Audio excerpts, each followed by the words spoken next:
모집. 아마 이제 우리가 육적 계대혼을 통해서 하나님은 영적 계대혼이 뭔지를 우리가 3번, 4번 보면서 확실히 알게 될 과정이 아니었나 생각이 듭니다. 그래서 신명기에서는, 신명기는 뭐죠? 사실은 새로운 명령을 받은 거예요. 애굽에서 나와서 시내산에서 계명을 받고 율법을 받고 광야에 가는 과정에서 이제 새로운 명을 받아서 행하는 겁니다. 일찍이 애굽에서 없었던 법이 시내산 계명을 받으면서 너희는 이렇게 살아라는 겁니다. 여기서 육적 계대혼. 그래서 율법이 왜 필요하냐? 그러니까 율법 때문에 예수가 죽는 사건이 왔잖아요. 근데 율법이 꼭 있어야 돼. 왜 있어야 되느냐? 죄가 무엇인지 몰랐기 때문에. 그때는요, 사람을 죽여도 어떤 죄인지도 모르고 이러니까 율법을 준 겁니다. 근데 그 율법은 실제 사람을 죽여야 살인자인데, 예수님 시대에 와서는 마음의 형제를 미워해도 살인자다. 할렐루야. 이게 완전하게 하는 거예요. 그러니까 이제 신약에 와서는 마음의 문제를 다루고, 구약에서 실제 행함의 문제예요. 그래서 이 점을 우리가 생각해 보면서 오늘은 신명기 25장 5절로 10절에서 이게 창세기 38장과 이어지는 관계입니다. 창세기 38장이 뭐죠? 유다와 다말에 대한 이야기입니다. 유다의 다말에. 그래서 약 본문은 창세기 38장 이후 약 1000년이 흘른 시점이에요. 이때가 정확하게 몇 년은 아니라 하여튼 38장 유다와 다말에 대한 이후에 1000년이라는 시간이 지난 다음에 모세가 시내산에서 받은 율법에서도 창세기 38장 첨면하고 동일합니다. 그래서 이스라엘 계대온 의미 속에 이미 놀라운 믿음의 비밀이 존재하고 있음을 발견할 수가 있습니다. 그래서 어떤 의미가 본문을 뒷받침해주는 아주 놀라운 말씀이 창세기 4장 25절의 말씀입니다. 창세기 4장 25절에 말씀이 있는데, 이는 뭐냐면 아벨이 창세기 4장 1절에서 5절이 가인과 아벨에 대해서 나오잖아요. 그 뒤에 가인이 아벨의 동생을 죽이잖아. 죽이고 나서 아벨 대신에 셋을 줍니다. 셋을 주는 내용을, 그게 영적인 내용이에요. 그 내용을 의미를 알아야 돼. 오늘 본문을 자세히 보면 룻기서, 지난주 지금 몇 주 동안 보고 있는 룻기서에서 어떻게 하나님의 씨가 이어지는지를 심오하게 말해주고 있습니다. 아벨을 대신하여 셋을 주는 영적 내용인데, 본문을 자세히 보고 룻기를 보면 아주 명백하게 이해가 될 수 있습니다. 아마 우리 가정에서 말씀을 상고하는 예명교회 성도들이 과연 이걸 잘 보고 있는지 모르면 질문을 하면 좋겠는데, 사실은 오늘 아침에 전화가 왔어요. 조금 전에. 제가 메시지로는 예배 순서를 안 보냈네, 보니까. 밴드에는 보냈어요. 밴드를 보는 사람은 순서가 있는데, 그럼 메시지를 한 사람밖에 안 봤다는 이야기야. 한번 내가 물어볼 거예요, 카톡에다가. 메시지에 개인별로 준 데서 예배를 잘 드렸습니까? 물어볼 거예요. 잘 드린 분은 아멘 하세요 하면, 아멘 다 하면은 순서지가 어디 있었나 물어볼 거예요. 순서지가 없어. 순서지 청면이 없어요. 기도하고 말씀 보고 이게. 그러니까 뭐가 없어. 참네. 요 예배 순서 여기 없이 말씀만 갔는데 막 따면 전화가 올 텐데 한 분이 전화가 왔어. 이야, 이분은 계속 노트에 다 적는 분이야. 박명자 집사님입니다. 칼 가지고 계속 노트에 이기를 하면서, 제가 오죽하면 칼라로 해서 보니, 칼라로. 눈도 나쁘고 나이도 들어서서 칼라로 해가지고 좀 자세히 하라고 그 색깔을 넣어가지고 하는데, 얼마나 정성을 하는데도 못 읽어봤다면 너무나 안타까워서 어떻게 하든지 이해를 하면 좋겠다. 그래서 사실 베드로가 고넬료 가정에 가서 말씀을 전할 때 어떻게 했죠? 성령이 내려왔어요. 그래서 말씀이야. 말씀이 고넬료 가정에 가서 말씀을 전할 때 성령이 내려오는 걸 보고 야, 우리가 세례를 베풀지 않을 수가 없다. 베드로가 그랬습니다만 성령 받으면 사실 물세례는 받을 이유가 없는데 왜 베드로가 물세례를 줄까? 유대의 전통이라서 그래요. 베드로가 유대인이기 때문에. 바울 사도 같으면 그렇지 않습니다. 사실 바울 사도는 정말 율법에 대단한 사람이었는데 흠이 없는 사람인데 성령 받고 나서 어떻게 유대인을 알게 하기 위해서 일부러 세례를 줘요. 너희 전통이 이러니까 그 세례를 베풀어도 사실 물세례는 성령 세례 받기 전에 하는 거잖아. 그럼에도 물세례 받기 전에 성령 세례 받는 사람이 있어요, 없어요? 있습니다. 네, 그런 의미에서 이제 오늘 룻기를 통해서도 알고 유다가 다말에서 난 내용을 보고도 이제 우리는 영적 계보가 이렇게 이루어지는 오늘 중요한 내용이 있어요. 신복기인 자라는 의미를 알아야 돼요. 그 율법이란 뭐냐? 여러분, 하나님의 백성이 반드시 지켜야 합니다. 아니, 시내산에서 모세를 통해서 율법 받아왔잖아. 이걸 이스라엘 백성에게 선포해야 하네. 우리가 다 준행하겠습니다 했어요, 안 했어? 한단 말이에요. 화음이 이렇게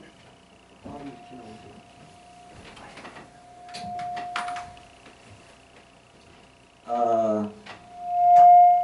준행한다고 하면서 그들이 광야에서 율법을 못 지켜서 결국은 광야에서 죽는 경우가 벌어지는데 율법이 뭐냐?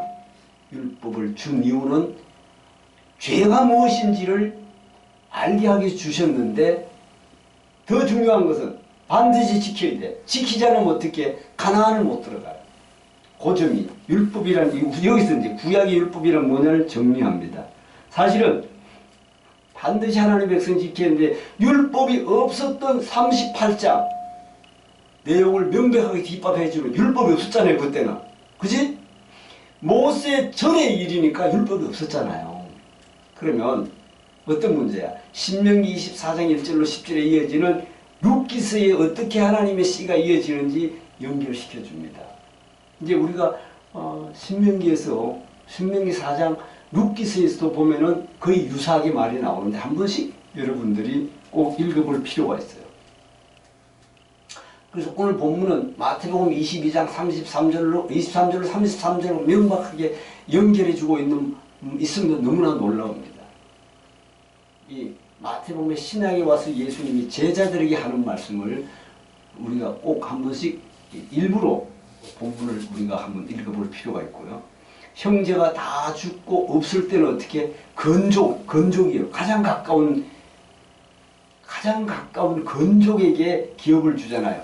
더욱 명백하게 말씀해 주는 것을 룻기에서 말씀하는데 룻기에 형제 기론과 말론이잖아요. 그지? 다 죽었어요, 안 죽었어? 죽었습니다. 죽었는데 그러면 누구의 기업을 줘야 돼? 여기에서 우리가 이제 영적 계보를 우리 알 수 있어야 됩니다. 이 경우 건족인 나오미의 남편 엘리멜렉도 죽었어. 그죠? 그것이 누구한테 갔어요? 보아스에게 이어지잖아요. 실제 보아스가 또 이세를 낳는 이런 과정이 너무나 놀랍습니다. 이게 이제 우리가 성경 원어에는 형제라는 단어가 있습니다. 형제. 이것을 조금 더 깊이 이해해야 되는데 형제가 뭐냐? 자궁의 의미인데 자궁이라 한 곳에 나온 것을 의미합니다. 형제가. 이렇게 한 태를 말하는 거예요. 한 태에서 나온 형제를 성경 원어에 들어가면 그 말, 자궁의 뜻을 가지고 태의 뜻을 가지고 있는데 거기서 같이 나온 형제를 말하는데 더 중요한 것은 뭐가 있느냐? 사실은요, 이 마태복음에 보면은 누구를 낳고 그 형제를 낳고가 있는 부분이 있어요. 그죠? 요 지점을 우리가 꼭 기억해야 될 것이 뭐냐? 여러분, 하나님의 사람이 자녀를 낳아도 하나님 안에 있는 자가 있고 없는 자가 있어요, 없어? 수많은 사람이. 하나님 안에 있는 자를 생산하는 것이 형제예요. 그러니까 여러분 잘 보세요. 이삭이 누구를 낳았다고 했어요? 이삭이 에서와 야곱을 낳았다고 했어요? 야곱을 낳았다고 했어? 마태복음 1장 한번 보고 넘어갈게요. 마태복음 1장.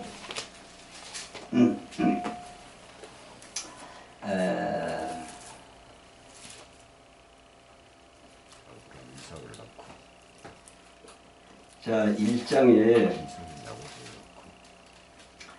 이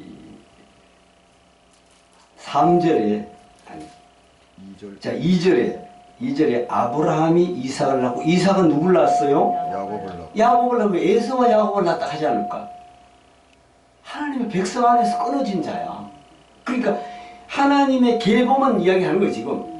이게 영적 계보를 말하는 거예요. 이거는 육적 계보 이야기하는 거 아니에요. 신약에 와서는. 그리고 낳고 유다와 그의 뭐를 낳았어요? 형제들을 낳았어요. 형제들. 유다와 그의 형제들. 이거는 뭐야? 다 하나님의 백성을 의미하는 거야. 형제들하고 쓴 것은. 근데 그거까지만 아시면 좋겠어. 그래서 또 3절에 유다는 다말에게 베레스와 세르를 낳고 다말에게서 여러분 유다는 본처에서 엘과 오난을 낳았는데 그들이 악해서 죽었어. 악했다는 뜻은 뭐라 했죠? 성경 퀴즈에 나온다면 하나님이 없는 자다. 없는 자기 때문에 죽은 거야. 또 둘째에게 오난은 말이죠. 오난은 다말을 주었는데도 내 아들이 아닌 것 같아서 땅에 설정해서 죽어요. 그래가지고 다말이 유다가 어떻게 해? 야, 내 아들이 다 죽겠다. 너 때문에. 다말 때문에. 그러니까 유다가 다말을 너 친정에 가서 기다려라. 마지막 셋이 나왔는데 안 주잖아. 셋 있고 죽을까봐. 그때 다말이 시부의 씨를 소유합니다. 이것이 성경에 기록된 것이 너무 놀라워요. 윤리도덕적으로는 이게 지금 육적 계보로 말도 안 되지만 이 영적 계보이기 때문에 그렇습니다. 그리고 5절에 살문은 라합에게서 보아스를 낳았어요, 안 낳았어?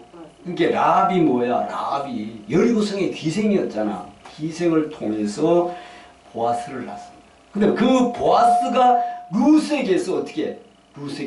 보아스가 루스에게서 오벳을 낳고 오벳은 누구를 낳? 이새를 낳습니다. 이새는 다윗을 낳습니다. 이렇게 해서 나오는데 여기에서 우리가 알고자 하는 것은 형제입니다. 형제는 하나님의 백성 계열에서 끊어지지 않는 자를 말하고 그렇지 않으면 에서와 야곱을 낳다 하는데 야곱만 낳는 거예요. 야곱이 계열이야. 요즘을 우리가 그러니까 성경 구약에도 쭉 내려오다 보면 누구를 낳았다는 건 그건 계보고 형제를 낳다 하면 같은 형제라도 하나님 백성 안에 있는 자를 설명하는 거예요. 그러니까 이건 이제 형제라는 의미는 한 자궁의 의미인데 구원받은 계열에 있는 자를 말하고 있다. 조금 어렵지만 그까지만 형제라고 기록한 것을 보면 그렇습니다. 그 점을 우리 생각하면서 첫 번 것과 두 번 것의 의미는 첫 것은 모두가 죽여서 번제로 드린다. 출애굽할 때 첫 것을 다 번제로 드렸어요, 안 드렸어? 첫 것은 내 것이라 했어요, 안 했어요? 그게 번제로 드려지는 의미야. 애굽의 모든 장자가 죽어야 안 죽어? 죽었는데 이스라엘 백성은 장자가 안 죽었잖아.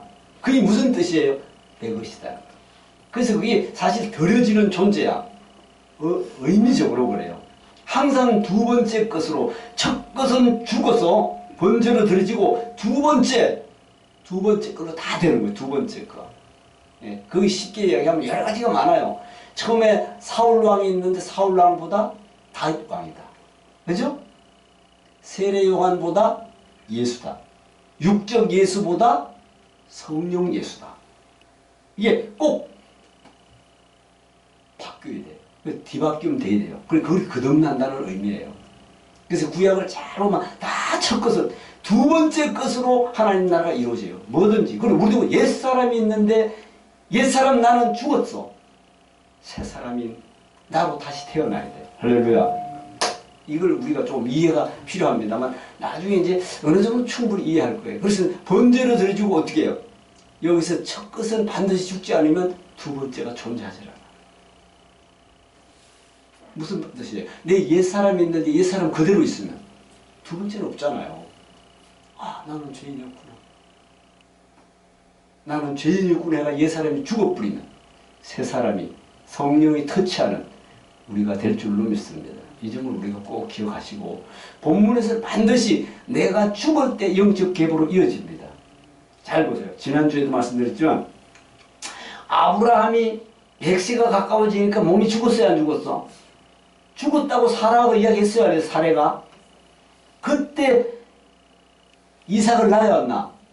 아, 내가 완전히 죽었다고 할 때, 죽었을 때 하나님의 그러니까 여러분 육적 자녀는 이스마엘이잖아.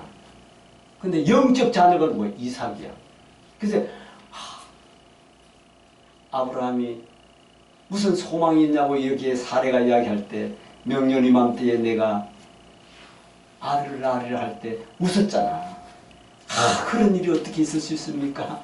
그럼에도 불구하고 명년 이맘때 이삭을 낳은 줄로 믿습니다. 그것이 믿음의 계보입니다. 그래서 내가 완전히 죽을 때, 오늘도 내 자신이 옛사람이 죽을 때 영적 계보 새 사람이 되는 줄로 믿습니다. 그래서 심령이 새로워져야 돼. 그 점이 이제 창세기 4장 25절에 아벨은 이미 죽었는데 어떻게 계보를 이어가지? 25절에서 이것이 곧 영적 계보인데 아벨 대신 누구를 줬어요? 셋을 주신 것을 이해할 수 있어야 됩니다. 죽었는데 지금도 그 피가 호소하느니라고 했어요, 안 했어요? 히브리 기자는 그렇게 말하고 또 있습니다. 그의 남편의 형제된 의무를 그에게 다 행할 것이요. 신명기 오늘 5장 저기 5장 5절인가? 25장 5절이구나. 25장 5절. 형제들이 함께 사는데 그 중 하나가 죽고 아들이 없거든 그 죽은 자의 아내는 나가서 타인에게 시집가지 말 것이 그 남편의 형제가 그에게 들어가서 그를 맞이하여 아내로 삼아 그의 남편의 형제된 의무를 그에게 다 행할 것이요. 자, 이제 그 여인은 그 여인에 낳은 첫 아들로 그 죽은 형제의 후사를 잊게 하여 그 이름을 이스라엘 중에서 끊어지지 않게 하는 거예요. 그런데 오늘 중요한 말씀이 있습니다. 6절에서 이스라엘 중에서 끊어지지 않게 할 것이라. 이스라엘 중에서. 그런데 끊어지게 하는 경우가 있습니다. 그것을 우리가 한번 찾아가 보겠습니다. 이스라엘 중에서란 뭐죠? 이스라엘 중에서란 지지난주에 말씀드렸는데 하나님 나라의 즉 12지파가 합하면 이스라엘이잖아. 사실은 야곱에게 이스라엘 이름을 줬잖아. 그 뒤로는 이스라엘이라고 불러요. 항상 야곱을 불러도. 야곱이 이스라엘로 그 이름을 하나님이 바꿔주신 것을 기억할 필요가 있습니다. 그래서 야곱의 아들 12아들이 이스라엘 지파가 되잖아요. 신약에 와서는 어떻게 예수님이 12제자를 삼아서 제자 삼은 것과 똑같습니다.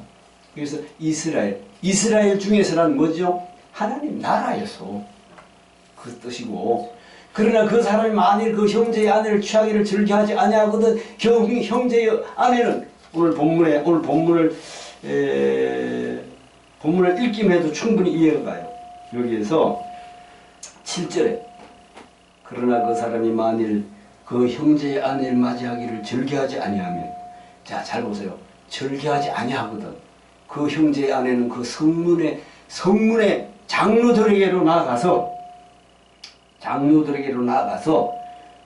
말하기를 내 남편의 형제가 그 형제의 이름을 이스라엘 중에 있기를 싫어하는 사람이 있어요, 없어? 있어.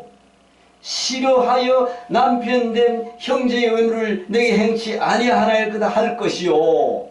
그래서 오난이 내 씨가 되지 않을 것으로 땅에 설정해야 하네.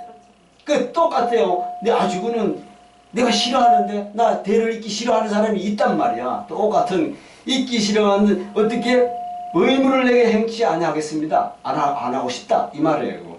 그 여기에서 성읍의 장로들에게 나가서 그렇게 이야기하라는 거야. 하면 어떻게 말하기를 내 남편의 형제가 그 형제의 이름을 이스라엘 중에 있기를 싫어하여, 또 어떻게 남편의 내 형제된 의무를 내게서 행치 아니하나이다 할 것이다. 아니하다 나 안 하겠다 할 것이요. 그 다음에 그 형제의 아내가 장로들 앞에서 그에게 나아가서 그의 발에서 뭐를 하고? 자, 여기에서 요거를 장로 안에서 발에서 신발을 벗기고, 여러분 요걸 제가 전체 글을 안 하고 핵심만 했어요. 그 얼굴에 어떻게 한다고?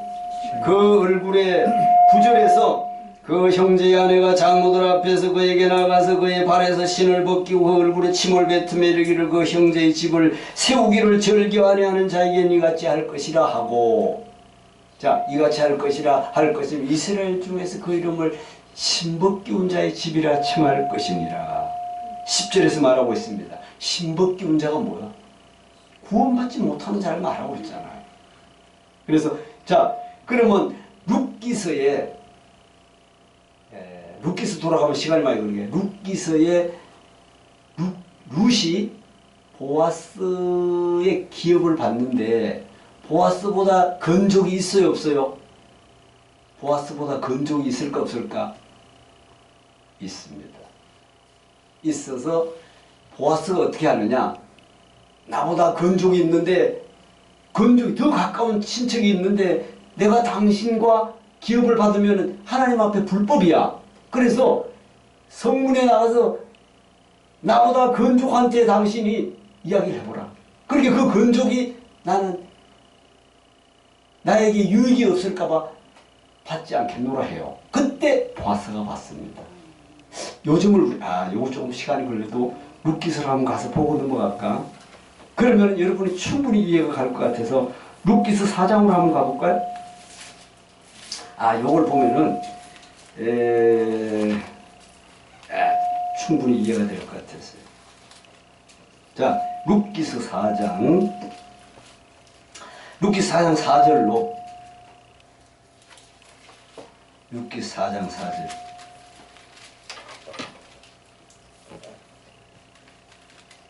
4절로 6절까지 한번 보도록 합니다. 룻기서 4장 406면에 있습니다. 4절 합독합니다.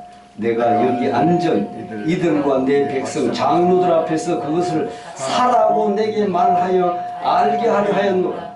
만일 네가 물으려면 물으려니와 만일 네가 물으지 아니하려거든 내게 구하여 알게 하라. 내 다음은 나요 그 외에는 물을 자가 없느니라 하니 그가 이르되 내가 물으리라 하는지라. 잘 보세요.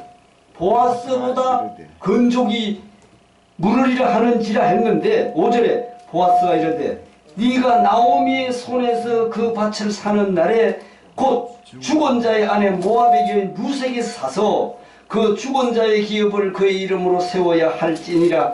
이렇게 이야기하니까 6절에 그 기업 물을 자가 그렇게 보아스보다 더 건족이 이르되 나는 내 기업에 뭐가 있을까? 손해가 있을 거야. 나를 위하여 물으지 못하겠다. 그러니까 내가 물을 것을 네가 보아스에게 네가 물으라. 나는 물으지 못하겠노라 하는지라. 할렐루야. 자, 여기서 룻은 바로 보아스를 못 만날 수 있는데 보아스보다 그 위에 건족이 있는데 보아스가 이것이 유대 계보에 맞지 않아서 나보다 가까운 건족이 있다. 그거 가서 물어보자. 그러니까 이 사람이 내가 물으리라 하는지 4절의 끝에 가서 내가 물으리라 하는지라. 그러니까 그때 보아스가 만약에 이르되 네가 나오미의 손에서 그 밭을 사는 날에는 그 죽은 자의 아내 모압 너희 루색에 사서 그 죽은 자의 기업을 그 이름으로 세워야 할 것이냐 이렇게 질문하니까 그 기업 물을 자가 이르되 야 그러면 내가 기업이 손해날까봐 안 모르겠다. 거기 여러분 창세기 38장에 오난하고 같아 안 같아? 내 씨가 안 될 것 같아서 땅에 설정이 안 해. 똑같은 원리예요. 그래서 그걸 이제 여러분 이해시키려고 말씀드린 거예요. 그래서 7절 옛적 이스라엘 중에 모든 것은 무르거나 교환하는 일을 확정하기 위하여 사람이 그 어떻게 신을 벗어 그의 이웃에게 주더니 이것이 이스라엘 중에 증명하는 전례가 된지라. 8절에 이에 기름무 기업물을 짜가 보아스에게 이르되 네가 너를 위하여 사라. 그 기업을 사라 하고 그 신을 벗었다 안 벗었다? 그게 똑같아요. 지금 신명기서와 그걸 뭐라 한다? 신법기운 자라 한다. 여기서 나는 그 개를 안 묻겠다. 그 신법기운 자라를 뜻을 여기서 충분히 이해가 될 줄로 믿습니다. 이렇게 해야지 여러분이 이해가 될 것 같아서. 자, 신법기운 자는 뭐냐? 하나님이 게데온을 이어가라고 했음에도 말씀을 거역하는 경우다. 정확한 말씀입니다. 건족이 신명기 명령서에 가장 가까운, 지금 엘리멜렉도 죽고 기룡과 말년도 죽었는데 누가 해야 돼? 보아스보다 더 건족이 있어. 근데 그 건족이 내게 손해가 될 게 아니라 나는 안 모르겠다 해가지고 보아스에게 계보가 넘어갑니다. 그래서 신벽기운 자는 뭐냐? 침을 뱉었다는 말은 뭐예요? 구원받지 못하고 하나님 말씀에 거역하는 경우를 말한다. 아시겠죠? 요즘을 이해하시면서 이를 성경은 하나님이 없는 자라고 말씀합니다. 계속 제가 말씀드렸잖아요. 엘과 오난이 그랬듯이 악한다는 것은, 악하여 하는 것은 하나님이 없는 자를 말하고, 내 씨가 되지 않을까 해서 땅에 설정하는 것도 악하다는 것입니다. 하나님 없는 자를 말하고, 이 본문과 연결된 곳이 룻기인데 4장 1절로 6절에 기업 물을 짜가 4절 끝에서 내가 물으리라 한 후에, 우리가 조금 전에 봤죠? 물으리라 한 후 6절에 그 기업 물을 짜가 내 기업이 손해가 있을까 하여 나를 위하여 물으지 못한다고 했어요, 안 했어? 그거나 창세기 38장의 엘과 오난이 똑같다. 여러분 그건 이해하셔야 돼. 그러면 못하면 설교가 의미가 없어요. 그래서 이제 게데온의 본질적 의미는 정리합니다. 본질적 의미는 뭐냐? 이제 육적 게데온을 통해서 영적 게데온의 본질적 의미는 하나님과 하나 되는 것을 말합니다. 여러분 창세기 2장 7장이 뭐죠? 창세기 2장 7절. 흙으로 여호와 하나님이 사람을 지으시고 그 코에 생기를 불어넣으니 무엇이 됐어요? 생명이 됐다. 생명이 됐다는 건 하나님이 나와 함께 하고 있고 영원히 사는 존재야. 회복하는.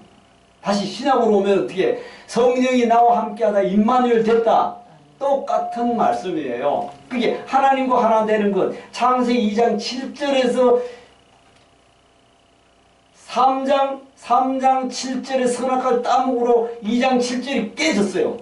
깨져가지고 어떻게 육체가 됐어. 육체란 뜻은 하나님이 없는 자를 말하고, 창세기 6장 3절에 그들이 육체가 됨이라. 육체가 됐다는 하나님이 없는 존재야. 그래서 다시는 뭐죠? 게데온의 본질적 의미는 창세기 2장 7절에 생명된 상태로 회복하는 것을 말한다. 할렐루야. 이해를 하시기 바랍니다. 다시 회복이 돼야 돼. 그러면은 결론적으로, 자, 형이 죽으면 동생이 대를 꼭 있게 하는 그 의미보다 이제 더 깊이 생각해 보는 거예요. 실제 육적으로 그렇게 하는데, 형제라, 내 속에 있는 너와 내 옛사람과 또 다른 나를 여러분 잉태해야 돼요. 그래서 우리가 한 영혼을 다시 잉태한다는 게 정말 어려워요. 새 사람이 예수를 모르고 살다가 예수 안에 와서 난 정말 죄인이었구나 이렇게 만들기가 쉽지 않다는 거예요. 그래서 창세기에 여러분 잉태의 고통을 줬다 했어요, 안 했어? 잉태의 고통. 여러분 잉태의 고통이 있어요, 없어요? 실제 육적 잉태의 고통 없어요. 그럼 무슨 뜻이에요? 영적으로 보면 영혼을 새롭게 변화시키는 것, 주 안에서 말씀으로 변화시키는 게 어렵다는 것을 설명하는 거예요. 솔직히 육적 잉태는 언제 잉태됐는지도 모를 때가 있잖아. 그러나 이 본질은 영혼을 다시 새롭게 만드는 건 너무나 힘들다는 것을 설명하는 거예요. 그래서 이 점은 형제라, 예수 안에 들어와 있는 자. 구약에서도 어떤 문제냐? 천대까지 복을 받으려면 하나님 말씀 안에 있어야 돼. 그것이 진리지. 아니 우린 내가 잘 믿는다고 내 후대가 잘 되는 게 아니야. 나를 통해서 기도해서 후대가 변화받게 하면 천대까지 갈 줄로 믿습니다. 요즘을 우리가 꼭 이해하시고, 인간 속에 있는 땅의 것, 좀 더 나가면 육의 것, 악한 것, 땅의 것을 포기할 때, 자, 결론입니다. 선한 것, 우리 합독합니다. 선한 것, 영원한 것을 소유할 수 있는 영적 계보의 본질입니다. 아멘.